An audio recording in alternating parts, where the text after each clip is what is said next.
Salam untuk teman-teman semua. Ya, tetap semangat, tetap jaga protokol kesehatan, lindungi diri, keluarga, dan tentu pasien kita. Kita berdoa bersama mudah-mudahan pandemi ini segera berakhir, teman-teman ya. Kita bisa kembali melakukan aktivitas seperti normal. Ya, tapi bukan berarti juga saat pandemi ini kita jadi berhenti untuk produktif ya, teman-teman. Kita manfaatkan akses yang ada untuk terus bisa mengembangkan kompetensi dan mengembangkan kapasitas diri kita.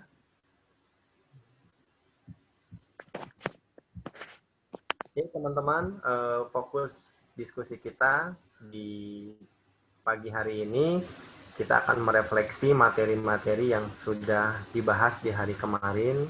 Ya, harapannya sih saya ingin ada peserta ya dari teman-teman tentunya untuk bisa mereview atau sedikit mempresentasikan apa yang sudah kita bahas, apa yang sudah kita pelajari di hari kemarin, teman-teman ya.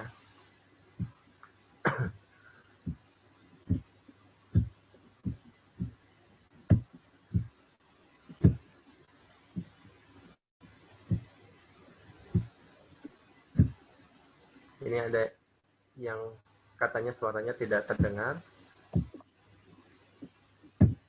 Suara saya maksudnya teman-teman mungkin bisa merespon jika suara saya terdengar atau tidak terdengar.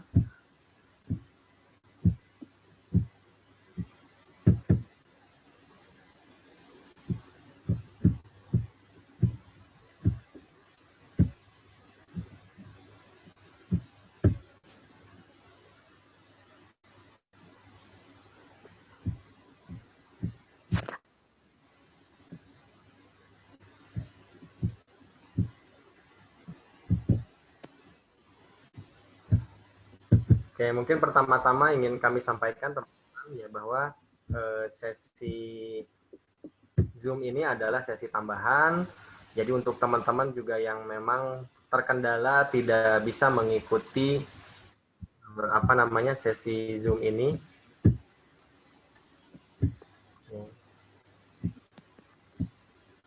Nah, sesi Zoom ini juga kita rekam dan insya Allah nanti rekamannya kita share juga di grup supaya teman-teman juga yang lain bisa ikut menyaksikan hasil diskusi di Zoom kita. Teman-teman jika ada pertanyaan boleh langsung berinteraksi di chat ya, atau teman-teman yang mau berkenalan ya, asalnya dari mana saat ini sedang bertugas di mana, silahkan juga kita berinteraksi di Zoom.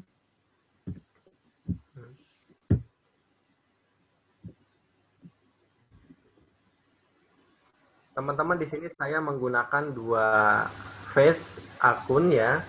Yang satu ini tertampil di papan tulis ya. Supaya nanti saya bisa juga interaktif share dengan teman-teman ya, terutama di materi yang sudah kita bahas ya. Selamat datang untuk teman-teman yang baru masuk, sudah bisa masuk. Mudah-mudahan suara saya cukup terdengar jelas ya sampai di teman-teman.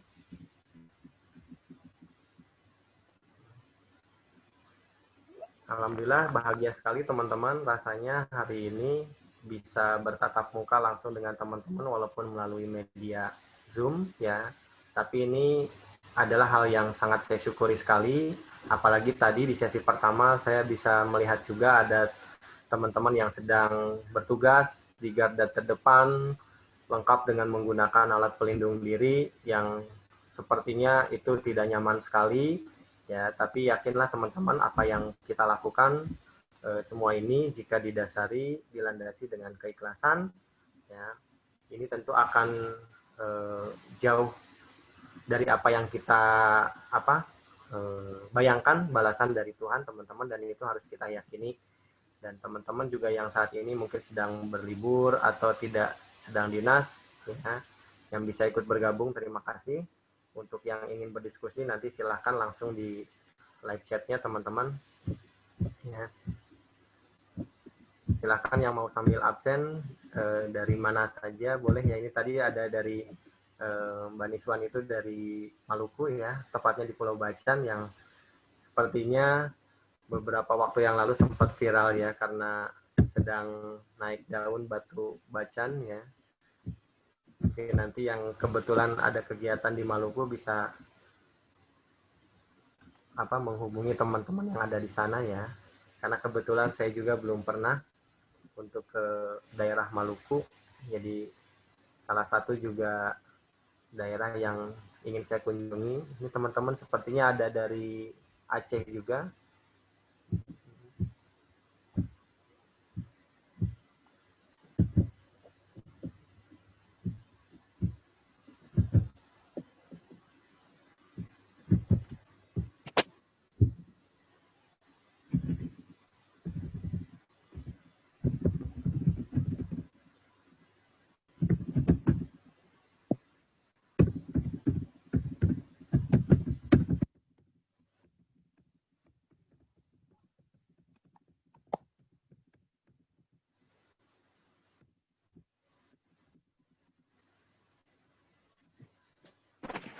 Oke, saya mohon responnya teman-teman untuk suara dan gambar papan tulis ini apakah nampak jelas di teman-teman?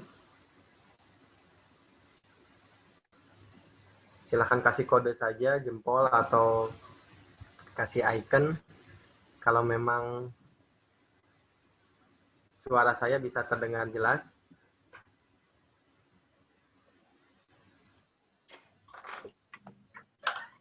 Oke, makasih Mas Sardiman. Mas Sardiman ini dari mana Mas? Dari Aceh ya?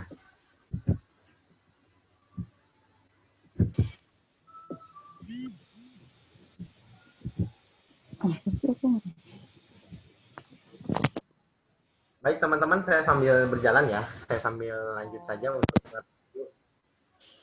Nah, selama kurang lebih 6 hari ke belakang, kita sudah share materi konsep dasar EKG.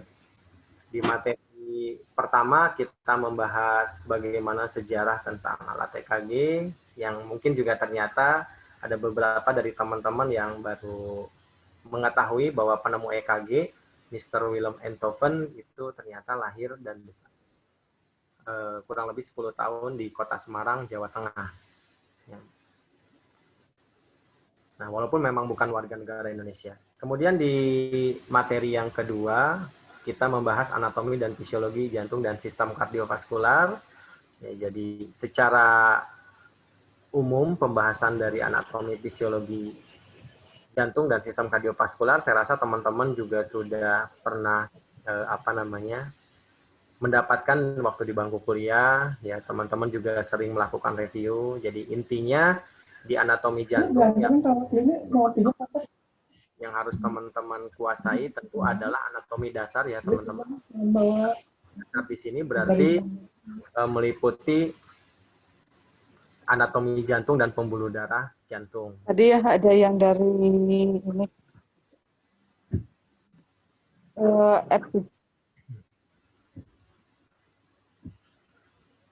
Oke, jantung kita itu teman-teman secara anatomi umum kita ketahui kemarin dibagi menjadi 4 chamber.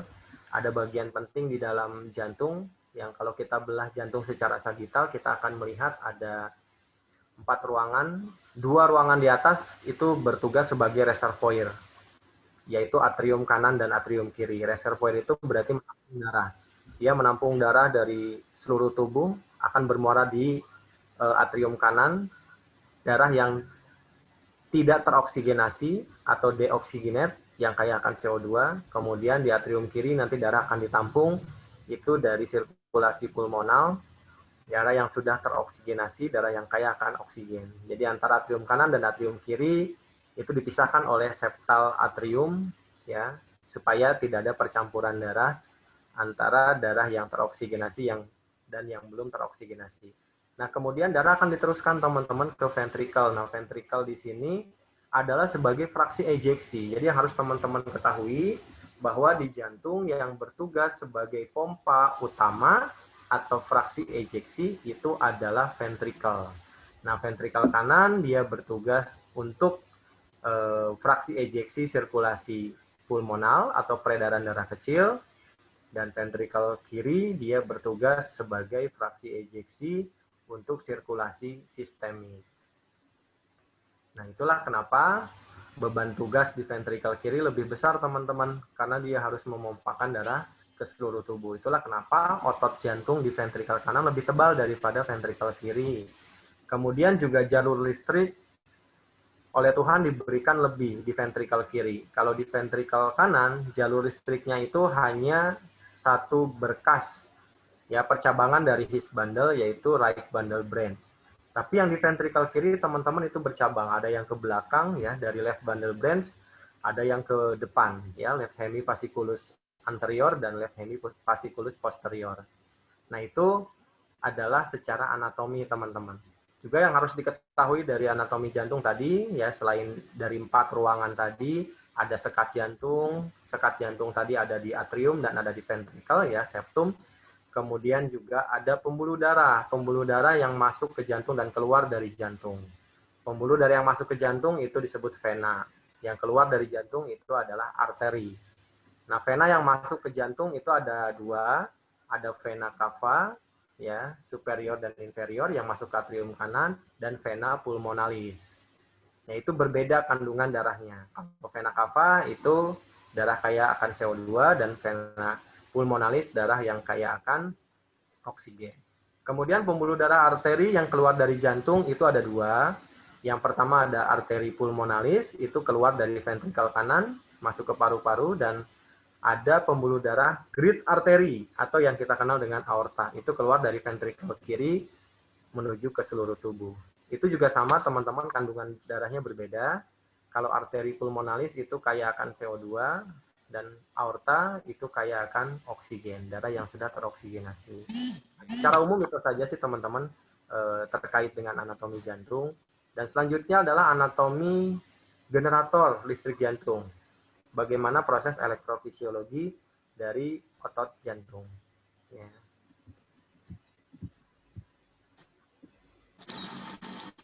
Oh iya, oke, Mas Abirman, saya ingat sekarang, ya, dengan Mas Fajar waktu itu. Salam untuk teman-teman di Aceh, ya. Ini nggak lama sepertinya kita akan ada kegiatan juga di Aceh, ya, karena kita sudah mulai kegiatan untuk blended learning, ya, ada pelatihan BPCLS, dan saya juga akreditasi beberapa kegiatan-kegiatan untuk penunjang di akreditasi rumah sakit, teman-teman, ya. Seperti saat ini saya sedang menggunakan seragam Code Blue, ya, itu salah satu program, ya, yang ada di kami untuk pelatihan Code Blue, pelatihan IWS, ya, yang memang akreditasi rumah sakit saat ini diundur 1 tahun, ya, 2021 baru mulai lagi, tapi persiapannya sebetulnya sudah dimulai juga dari sekarang, ya. Jadi teman-teman yang memang ada kebutuhan rumah sakitnya untuk difasilitasi nanti bisa menghubungi kami. Oke, yang teman-teman silakan, ya, jika ada pertanyaan boleh langsung di chat saja, di live chat. Insya Allah nanti kita akan diskusi, akan respon. Oke, saya lanjut dulu, teman-teman, untuk kemarin materi yang anatomi, fisiologi, elektrofisiologi jantung. Nah, ini penting, teman-teman, kita memahami bagaimana jantung itu berdenyut, ya. Nah, jantung kita yang saat ini ada di dalam tubuh kita masing-masing, teman-teman, yang terkadang kita itu lupa, ya, untuk selalu mensyukuri atas nikmat dari organ-organ tubuh kita yang masih berfungsi dengan baik sampai detik ini. Jadi saya tidak akan pernah berhenti untuk mengingatkan kita semua, terutama juga saya pribadi, teman-teman, untuk selalu bersyukur atas karunia Tuhan yang luar biasa ini. Nah, jantung itu bisa berdenyut, teman-teman, bisa berkontraksi, berelaksasi. Itu dikarenakan otot jantung atau miokardium itu dirangsang oleh aktivitas listrik yang dikeluarkan oleh generator listrik. Sama halnya seperti listrik yang ada di rumah kita, teman-teman, ya.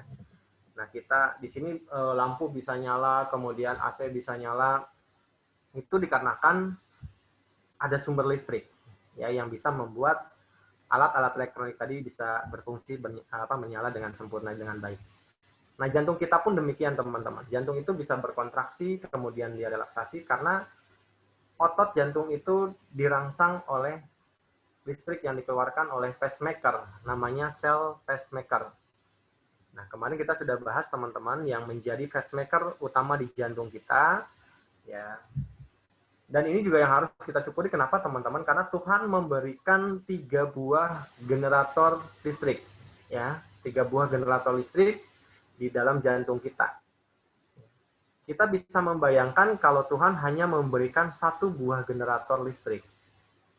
Jika terjadi masalah konslet pada generator listriknya, maka yang hanya 1 tadi mungkin bisa langsung padam. Nah, tapi di sini Tuhan memberikan generator cadangan, teman-teman. Jadi ketika generator yang utama itu bermasalah, maka generator yang cadangan ini nanti akan mengambil alih fungsinya, walaupun tidak maksimal. Nah, itu sebetulnya adalah kesempatan yang diberikan untuk kita melakukan upaya supaya generator utama itu bisa kembali aktif lagi. Contoh, kalau di rumah kita itu listrik PLN tiba-tiba padam. Nah, tentu ada beberapa rumah yang sudah punya genset. Nah, genset itu sebagai energi cadangan. Jadi begitu mati lampu, ya genset bisa langsung diaktifkan sehingga di dalam rumah itu tetap bisa terjadi aktivitas. Nah, paling minimal tidak ada genset, kita punya lampu emergency. Ada lilin. Nah, itu juga sebagai energi cadangan. Ya, sehingga di dalam rumah ya tidak terlalu gelap lah, masih bisa aktivitas walaupun tidak full aktivitasnya. Kita nggak bisa nonton TV, yang nggak bisa nyalain AC, nggak bisa nyalain mesin cuci dan lain-lain gitu. Tapi masih ada aktivitas. Nah, di jantung seperti itu, teman-teman. Ketika generator utama bermasalah akan diambil alih oleh generator cadangan. Tapi generator cadangan di sini dia tidak berfungsi secara maksimal tadi karena dayanya kurang. Ya, gitu. Tapi minimal dia berupaya tetap melakukan kontraksi pada jantung sehingga ada darah yang keluar dari jantung untuk diedarkan ke seluruh tubuh. Nah, itu adalah mekanisme kompensasi. Jadi kalau boleh saya katakan, teman-teman, bahwa disritmia atau aritmia jantung itu sebetulnya adalah periode kompensasi jantung. Ya, periode kompensasi dari jantung untuk tetap melakukan kontraksi. Tapi sayangnya untuk saya aktif ini, ada yang mau masuk lagi, teman-teman, saya bisa accept lagi ya. Maaf sebentar. Nah, tapi sayangnya, teman-teman, untuk kompensasi yang dilakukan tadi itu bisa bermakna patologis. Sehingga kita harus berupaya mengembalikan lagi disritmia tadi menjadi sama ya.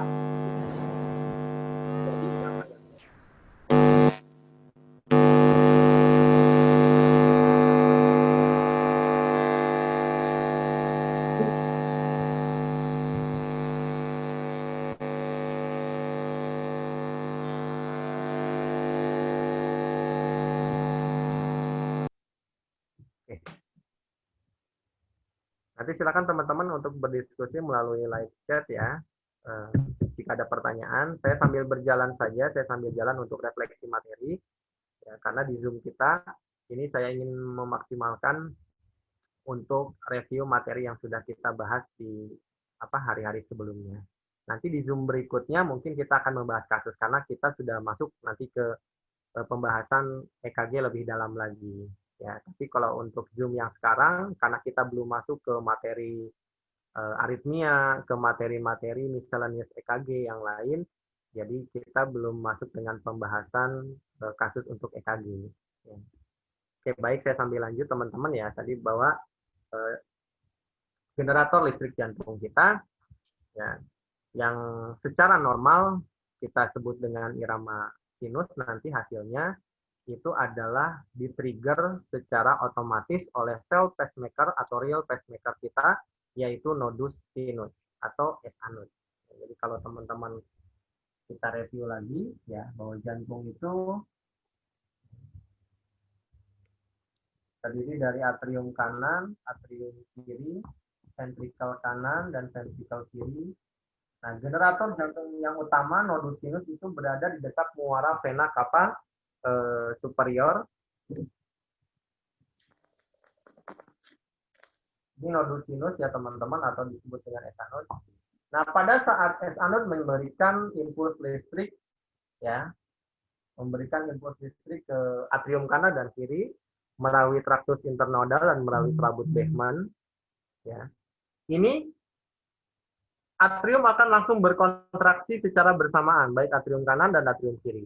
Nah, ketika kita menempelkan elektroda EKG, teman-teman ya, kita menempelkan elektroda EKG di atas permukaan tubuh pasien dan kita mulai merekam, maka EKG akan merekam sebuah gambaran defleksi positif yang diberi nama gelombang P. Jadi, review saja teman-teman ya. Nah, jadi gelombang P merupakan periode aktivitas kontraksi. Jadi hanya periode aktivitas kontraksi. Dulu teman-teman pada saat saya belajar EKG sempat ada referensi yang mengatakan bahwa setengah gelombang P naik ini merupakan aktivitas dari depolarisasi atrium, dan setengah gelombang P lagi itu adalah merepresentasi dari repolarisasi atrium. Tapi teori ini dibantah teman-teman. Ya, artinya bahwa gelombang P, satu gelombang P itu adalah murni dari aktivitas repolarisasi atrium. Nah, pada saat terjadi relaksasi atrium, jadi setelah gelombang P, selanjutnya sebetulnya ada relaksasi atrium. Nah, tapi relaksasi atrium di sini teman-teman tidak sempat terbaca oleh alat EKG, karena alat EKG langsung membaca ke periode aktivitas kontraksi ventrikel. Ya, seperti ini. Yang digambarkan dengan kompleks CRS. Jadi sebetulnya di sini periode relaksasi atrium itu terjadi, tapi tidak terbaca karena listriknya rendah. Ya, listriknya rendah, kalah oleh aktivitas ventrikel yang digambarkan dengan periode CRS. Aktivitas ventrikel itu di-trigger oleh nodus AV, dibantu oleh ada yang namanya sama.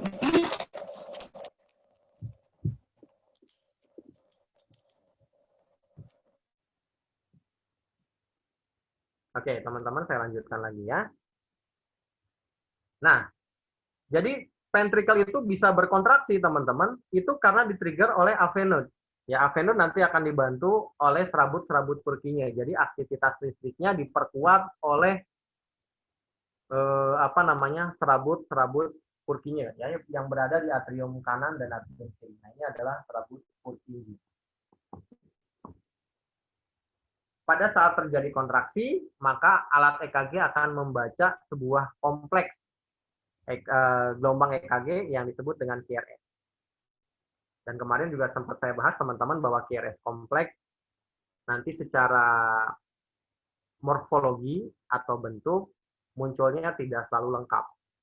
Ya, dan itu normal karena arah perekaman dari masing-masing sadapan itu berbeda terhadap vektor listrik jantung. Nah, kemarin saya menceritakan yang disebut vektor listrik jantung itu, ini maksudnya teman-teman ya. Jadi arah kelistrikan dari S anode, AV node sampai ke serabut Purkinje. Nah, ini adalah vektor listrik jantung. Dan vektor listrik jantung itu cenderung arahnya ke kiri bawah. Ke kiri bawah. Itu namanya vektor listrik jantung.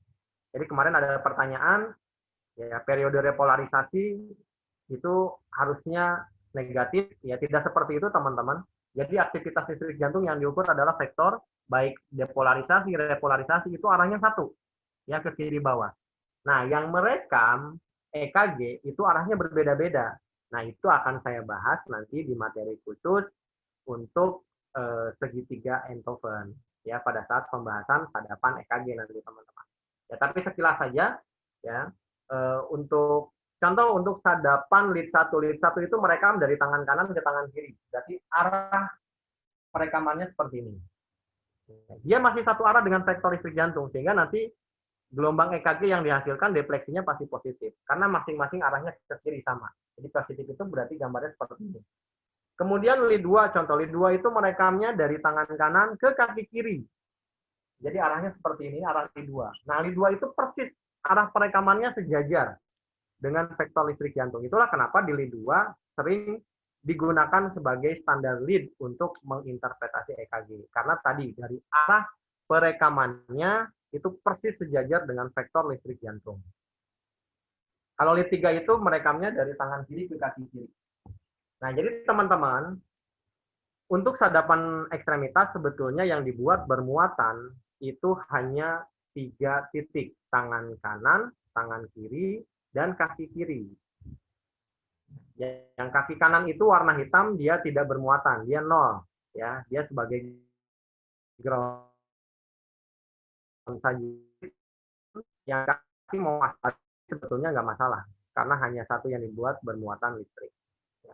Nah, yang tidak boleh terbalik yang di ekstremitas atas, tangan kanan, kiri. Merah dan kuning nggak boleh terbalik karena itu dua-duanya dibuat bermuatan pada saat perekaman. Oke, ini sebetulnya bahasan nanti di sadapan EKG, teman-teman. Menjelaskan supaya teman-teman lebih paham lagi tentang vektor tadi ya, vektor listrik jantung. Nodus SA, alvenud, sampai ke serabut Purkinje, arahnya itu cenderung ke kiri bawah, arah dari perekaman. Nah, itulah ada satu lead yang gambaran EKG-nya negatif karena arah perekamannya berbeda, yaitu lead AVR, Augmented Voltation Rise. Nah, AVR itu merekam beda potensialnya, merupakan penggabungan kiri. Jadi tangan kiri dengan kaki kanan bergabung, listriknya menuju ke tangan kanan. Nah, ini arahnya berlawanan dengan vektor listrik jantung. Itulah kenapa lead AVR defleksinya pasti negatif atau terbalik gambaran EKG. Ya, jadi yang terbalik itu gambaran EKG-nya atau negatif itu karena merekamnya berlawanan dengan vektor jantung. Oke, itu teman-teman yang harus kita ketahui dari vektor listrik jantung ya. Dan juga generator listrik jantung. Oke. Ada pertanyaan teman-teman yang masuk ke admin dan juga langsung ke saya, beberapa yang menanyakan tentang kalibrasi. Katanya kalibrasi itu mohon direview lagi karena belum paham.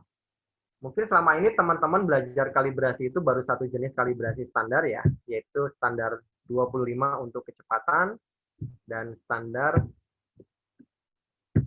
10 mm untuk amplitudo.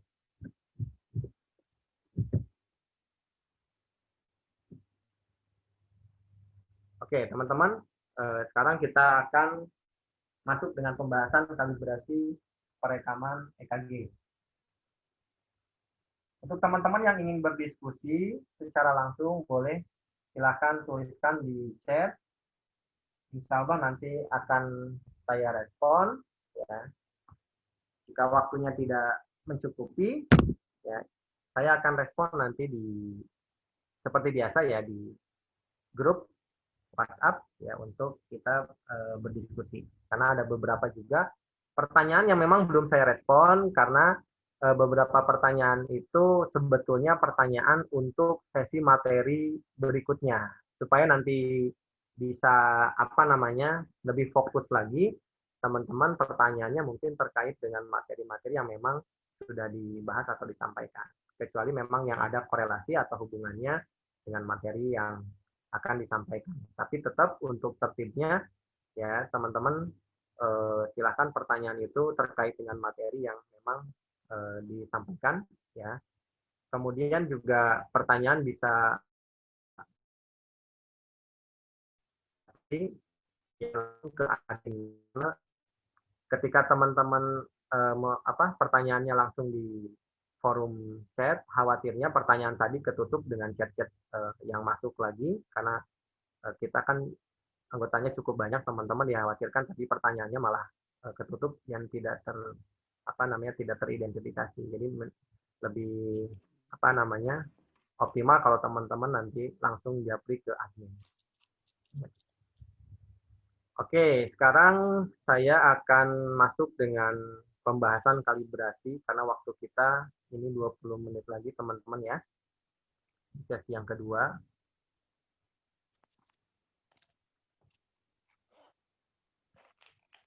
Hal penting yang harus kita lakukan teman-teman ketika kita melakukan interpretasi EKG nanti ya. Poin pertama yang harus kita nilai dari gambaran EKG tentu adalah dari prosedur perekaman. Prosedur perekaman EKG kita sudah dilakukan dengan standar, sesuai dengan standar atau belum, sesuai dengan SPO atau tidak. Ya, itu yang pertama. Kemudian yang kedua, setelah kita rekam, sebelum kita rekam, ya, kita harus pastikan dulu kondisi pasien, posisi pasien itu sudah nyaman. Karena nanti gambaran EKG juga salah satunya bisa terpengaruhi oleh kondisi pasien yang tidak nyaman.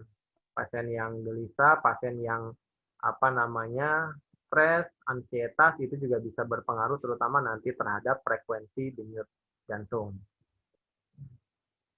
Nah, kemudian selanjutnya juga kita harus memastikan pada saat perekaman ada tidak alat-alat yang bisa memancarkan medan elektromagnetik seperti microwave dan lain-lain itu bisa mengeluarkan medan elektromagnetik dan itu juga bisa mempengaruhi terhadap hasil perekaman. Jadi ada interferensi. Nah, sehingga harus kita pastikan. Kemudian ada beberapa alat EKG juga yang masih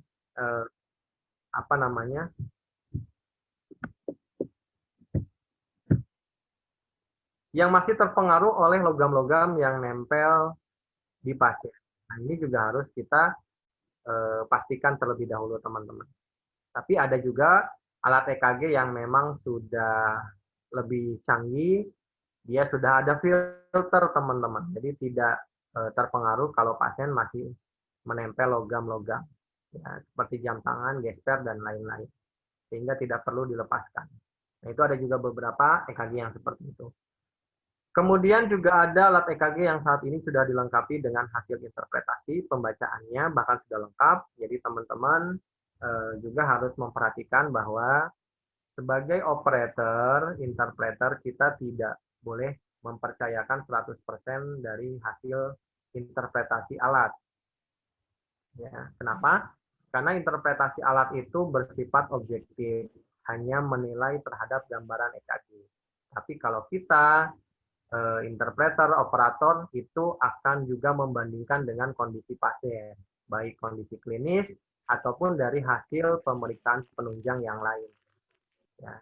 Sehingga di dalam ilmu EKG itu ada istilah don't treat the monitor, but treat the patient.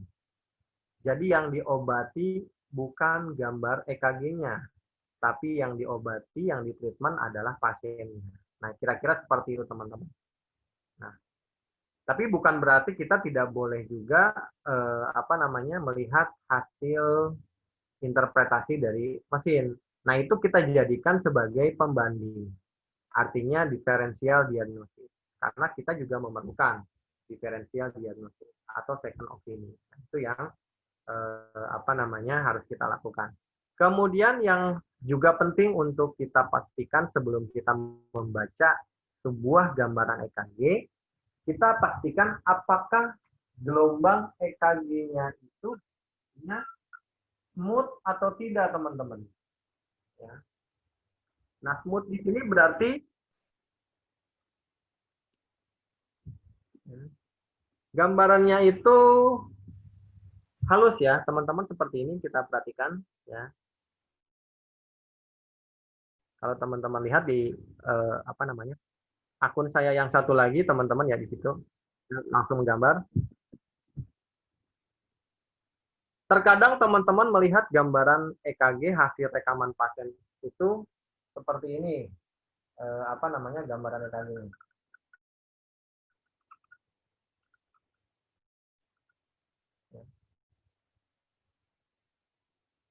Nah, ini kategori gambaran EKG yang tidak bisa kita interpretasi, uninterpretable namanya. Ya, itu masuk kategori artefak. Ya, artefak itu dalam bahasa Yunani berarti huruf-huruf kuno ya. Nah, ini karena kita tidak bisa membacanya dengan maksimal nanti. Ya. Kita tidak tahu titik awal mulai naik gelombang itu di mana, keisoelektrisan dari garis dasar gelombang, junctional point tidak bisa dilihat dengan maksimal. Nah, ini bisa terjadi. Atau gelombang EKG yang naik turun. Contohnya seperti ini.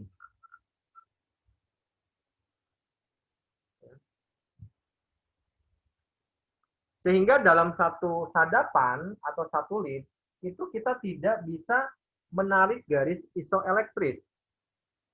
Nah, ini juga sangat penting sekali teman-teman ya. EKG yang seperti ini jangan dipaksakan untuk kita interpretasi. Ya.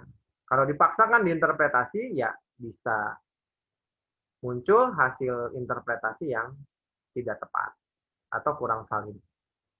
Ya. Itu yang harus teman-teman perhatikan pada saat kita membaca EKG. Jadi solusinya ya harus kita ulang. Ya. Pasiennya gelisah ya berarti kita harus tunggu terlebih dahulu. Karena alat EKG resting itu tidak ada filter untuk motion, untuk pergerakan. Kecuali alat EKG, Holter, ambulatori, EKG treadmill. Nah itu semuanya sudah ada filter motion atau filter pergerakan. Jadi bergerak seperti apapun, ya pasiennya gelisah, gambaran EKG-nya tetap terlihat bagus. Gitu.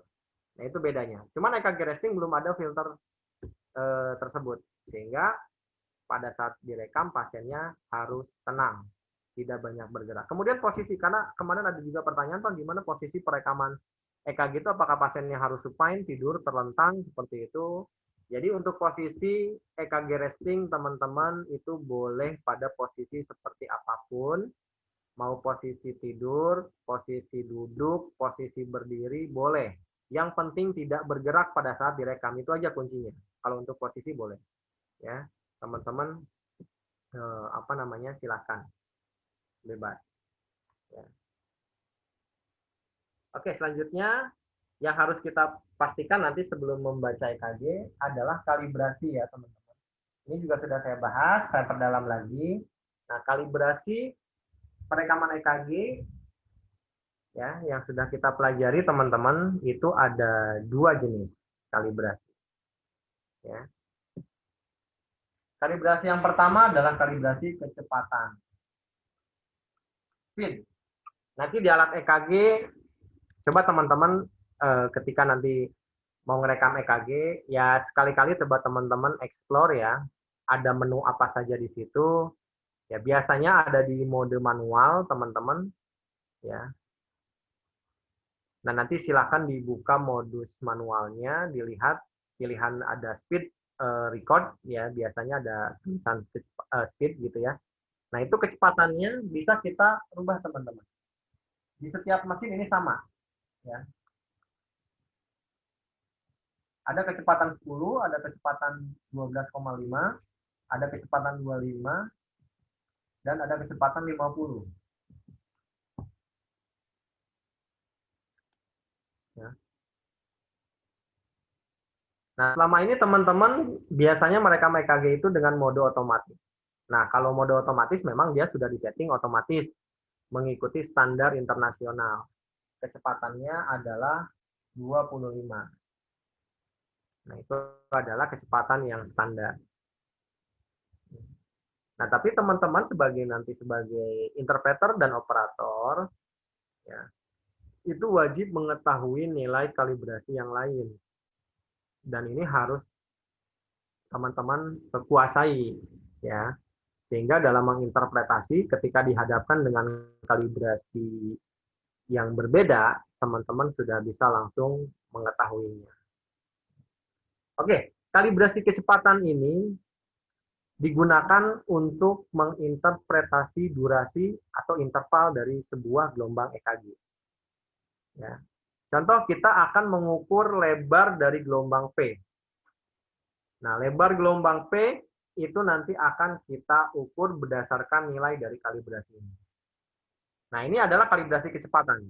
Kalibrasi kecepatan ini harus kita konversi ke nilai satu kotak kecil atau 1 milimeter. Jadi masing-masing kalibrasi ini nilainya berbeda, teman-teman. Ya, cara mencarinya mudah. Untuk mencari satu kotak kecil nilainya, untuk kecepatan 10 berarti 1/10. Yang ini 1/12,5. Yang ini 1/25. Yang ini 1/50. Nah, ini kita tinggal cari saja berapa nilai 1 milimeternya. Ya, atau satu kotak kecil. Yang kecepatan 10 berarti nilainya 0,1 detik. Yang 12,5 berarti 0,08 detik. Yang 25 berarti 0,04 detik. Yang 50 ini adalah 0,02 detik. Nah, ini kalibrasi kecepatan. Kalibrasi kecepatan nanti digunakan untuk mengukur lebar gelombang. Contoh, ini gelombang EKG-nya, teman-teman ya. Nah, kita bicara yang normal sinus dulu.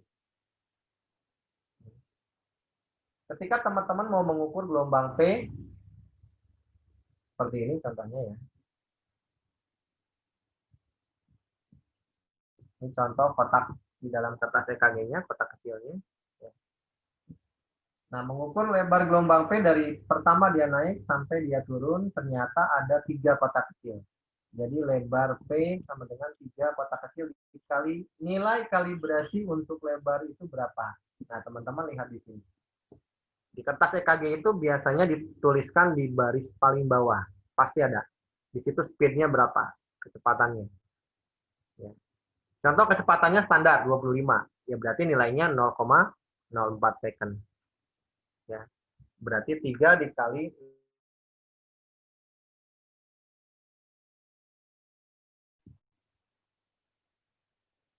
jadi nilai gelombang P lebarnya 0,12 second. Nah, ketika nanti teman-teman menggunakan kalibrasi kecepatan yang lain, ya, pada rekaman tertentu, contoh kita rubah jadi 50. Nah, maka nilai satu kotak kecilnya berubah jadi 0,02. Jadi kalau kita dapatkan lebarnya 3 kotak kecil, berarti 3 dikali 0,02. Hasilnya 0,06 second. Nah, seperti itu. Nah, itu untuk gelombang P. Nanti yang lain juga teman-teman harus mengukur. PR interval, kemudian QT interval, lebar lebar QRS durasi. Nah, itu semuanya harus diukur. Karena masing-masing itu nanti akan menunjukkan nilai patologis ketika dia lebih atau bahkan kurang dari nilai normal. Nah, itu ya. Itu kalibrasi yang pertama adalah kalibrasi kecepatan. Ya, mudah-mudahan teman-teman bisa paham ya. Kemudian yang selanjutnya adalah kalibrasi amplitudo. Ini saya hapus dulu, teman-teman. Papan tulisnya terbatas.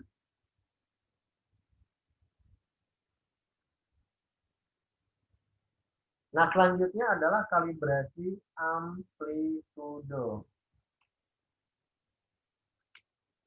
Kalau tadi adalah kalibrasi horizontal, garis yang ke samping dari kertas EKG. Nah, kalau sekarang kalibrasi amplitudo itu tinggi, garis vertikal, ya, pada kertas EKG. Nah, fungsinya apa kalibrasi amplitudo? Kalibrasi amplitudo itu teman-teman berfungsi untuk hasil tinggi.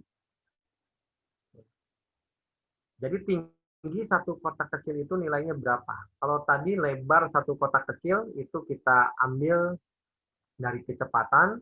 Nah, sedangkan untuk tinggi satu kotak kecil itu diambil dari kalibrasi amplitudo. Oke, sekarang di kertas EKG bagian mana yang menunjukkan kalibrasi amplitudo? Di materi sudah saya bahas, kodifikasi untuk amplitudo perekaman EKG digambarkan dengan bentuk seperti gapura. Saya bilangnya seperti gapura ya, biar mudah mengingatnya. Nah, jika gapura ini kita hitung tingginya 10 kotak kecil, maka itu kalibrasinya adalah kalibrasi kalibrasi 10 mm per milivoltase. Karena untuk amplitudo juga ada 4 ya kalibrasi di dalam mesin EKG.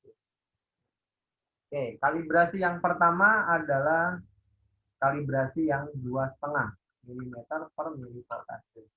Yang kedua adalah 5 mm per milivoltase. Dan yang ketiga kalibrasi 10. Dan yang keempat adalah kalibrasi 20. Nah, cara mencari nilai satu kotak kecil atau 1 milimeternya juga sama, ya. Tinggal kita bagi 1 per 2,5, ini 1 per 5, ini 1 per 10, dan ini 1 per 20. Nah, masing-masing ini sudah merupakan nilai satu kotak kecil untuk tinggi. Ya. Yang 2,5 berarti berapa teman-teman? 1 dibagi 2,5 itu 0,4 ya. Satuannya milivol, jangan salah. Kalau kecepatan tadi second. Kemudian yang 5 ini berarti 1 dibagi 5, 0,2. Per 10 berarti 0,1. Dan 20 berarti 0,05. Ya, koreksi kalau salah teman-teman ya. Nah, ini yang dimaksud dengan nilai kalibrasi amplitudo. Coba sekarang kita langsung aplikasikan di dalam nanti menghitung amplitudo dari gelombang EKG. Ini contoh saya gambar EKG-nya seperti ini. Contoh ya. Tadi gelombang P lebarnya sudah kita hitung. Nah, sekarang berarti kita akan menghitung tinggi. Kemudian menghitung tingginya dari mulai titik awal kita menghitung tinggi gelombang EKG itu dari mana? Nah, yang harus teman-teman lakukan adalah membuat garis isoelektris pada masing-masing sadapan. Pakai penggaris, teman-teman. Jadi garis hayal pakai penggaris. Ya, kita buat seperti ini. Ya. Baru kita bisa menghitung tinggi gelombang EKG dengan maksimal. Caranya bagaimana? Contoh untuk gelombang P, berarti kita hitung dari garis dasarnya, dari garis isoelektris, ini sampai ke puncak tertinggi, itu ada berapa kotak kecil. Contoh, tingginya ada 1 kotak kecil. Berarti tinggi gelombang P sama dengan 1 kotak kecil dikali. Nah, nilai kalibrasinya berapa? Contoh kalibrasinya di sini X setengah. Nah, X setengah itu berarti ini. X setengah itu berarti 5. Yang ini X1, ini kodenya ya teman-teman ya. Ini X1, ini X2, ini X setengah, dan ini X per 4. Nah, ini kode untuk di masing-masing kalibrasi tadi berbeda. Jadi teman-teman harus pastikan. Kalau kodenya di sini X setengah, oke berarti kalibrasinya 5, nilainya 0,02. Berarti tinggi P 1 dikali 0,2. Nilainya 0,2 milivolt. Oke, seperti itu teman-teman. Ya. Jadi perhatikan kalibrasi dari rekaman EKG-nya itu berapa, ya? Apakah 2,5, 5, 10, atau 20? Lihat aja lambang gapuranya. Kalau gapuranya ini kita hitung tingginya totalnya ya, tingginya dari bawah sini sampai ke atas ada 5 kotak, oke berarti yang X setengah. Kalau tingginya ada 2,5 kotak kecil, oke berarti yang X per 4. Kalau tinggi gapuranya 10, oke berarti kalibrasinya yang 10. Kalau tinggi gapuranya ini 20, ya berarti ini kalibrasi yang 20. Nilainya 0,05. Ya. Jadi pahami dulu kalibrasi, ya, supaya nanti teman-teman tidak salah dalam menghitung lebar dan tinggi dari gelombang EKG. Ya, jadi fokus saja, ingat saja kalibrasi EKG ada 2. Kecepatan dan amplitudo. Kecepatan ada 4, ada 10, 12,5, 25, dan 50. Amplitudo juga ada 4, ada 2,5, ada 5, ada 10, ada 20. Dan masing-masing tadi nilai satu kotak kecilnya berbeda. Nah, itu yang harus diperhatikan. Ya. Proses teman-teman, kalau teman-teman saat ini masih, oh Pak saya belum hafal nih, saya masih bingung, nggak apa-apa. Ya, itu berproses. Nanti teman-teman secara otomatis kalau terus diulang, ini akan ingat di dalam kepala. Otomatis akan nempel di memori. Jadi teman-teman dihadapkan dengan kalibrasi yang berapapun itu udah langsung ya bisa paham seperti itu. Nah, itu teman-teman ya untuk kalibrasi, dan setiap perubahan kalibrasi, jika teman-teman nanti merubah kalibrasi dari kalibrasi standar, tolong ditulis di hasil rekamannya pakai pulpen manual. Ya, kita tulis agak besar hurufnya. Jadi rekaman ini di kalibrasi dengan kecepatan sekian, amplitudo sekian, supaya nanti yang baca oh ini berarti kalibrasinya dirubah oleh operator, sehingga tidak salah. Karena kalau tidak kita tulis dan di situ tulisannya kecil memang takutnya nggak terbaca gitu, atau silap gitu nggak terbaca. Jadi hasilnya nanti bisa muncul diagnosa yang salah. Ya, contoh kalau kecepatan kita buat di 50, itu frekuensi nadi yang terekam itu menjadi setengahnya dari nadi aslinya, teman-teman. Ya, kalau frekuensi nadi asli pasien itu 120 kali per menit sudah takikardi, tapi kita gunakan rekaman yang 50, kecepatannya itu bisa jadi 60 denyut jantung pasien bisa nurun. Nah, itu yang saya maksud supaya nanti teman-teman tidak salah dalam melakukan interpretasi. Oke, jadi pahami dulu kalibrasi. Nah, itu adalah cerita awal dulu teman-teman ketika kita akan membaca grafik. Ya, jadi kita jangan buru-buru terburu nafsu dulu untuk membaca grafik. Dalam belajar EKG tahapannya seperti itu teman-teman ya. Jadi harus step by step. Ya, karena kalau teman-teman belajar EKG langsung ke gambaran EKG-nya, nah itu kurang optimal. Yang pengalaman dari saya seperti itu teman-teman. Jadi belajar nggak apa-apa, kita ulang dari review lagi dari anatomi fisiologi. Ya teman-teman jangan pernah bosan. Ya anatomi fisiologi jantung, anatomi fisiologi elektrofisiologi jantung, ya sistem kelistrikan, kemudian termasuk kalibrasi dan pemahaman dari kertas EKG. Oke teman-teman, karena waktu kita terbatas, jadi memang di sesi Zoom kali ini kita fokusnya untuk review materi yang sudah kita bahas. Terima kasih untuk teman-teman yang sudah bisa masuk, bergabung. Dan untuk teman-teman yang belum bisa bergabung di sesi 1 dan 2, silahkan bisa ikut gabung di sesi 3. Masih ada kesempatan, nanti kita 1 jam ke depan akan mulai di sesi 3 dengan pembahasan yang sama. Ya. Dan sesi Zoom kali ini memang kita fokus hanya untuk refleksi saja. Dan ketika ada pertanyaan, kalau tidak sempat di Zoom, teman-teman seperti biasa ya, kita akan diskusi di grup nanti.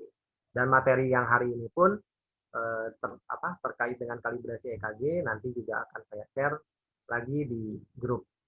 Ya, jadi teman-teman tidak perlu khawatir untuk tidak kebagian sesi materi karena tidak ikut Zoom, dan hasil rekaman Zoom ini juga akan kita share juga nanti di grup. Terima kasih teman-teman atas perhatiannya. Mudah-mudahan teman-teman tetap semangat yang saat ini sedang dinas di pelayanan, bahkan di front line, di garda terdepan. Kan ada yang juga di ruang isolasi mungkin ya, karena kita masih ada di dalam masa pandemi. Kita berdoa bersama-sama mudah-mudahan program vaksin dari COVID-19 ini juga bisa maksimal dan tepat waktu nanti selesai, karena harapan kita saat ini sebetulnya adalah dari situ, dan mudah-mudahan kita bisa beraktivitas seperti normal lagi tentunya teman-teman ya. Tetap semangat, sampai ketemu lagi nanti di sesi Zoom berikutnya. Mungkin di Zoom berikutnya kita akan masuk dengan pembahasan kasus, karena kita materinya nanti juga sudah membahas tentang materi-materi aritmia jantung dan teman-temannya. Ya. Baik, terima kasih teman-teman. Saya akhiri sesi Zoom ini. Tetap semangat. Assalamualaikum warahmatullahi wabarakatuh dan selamat siang.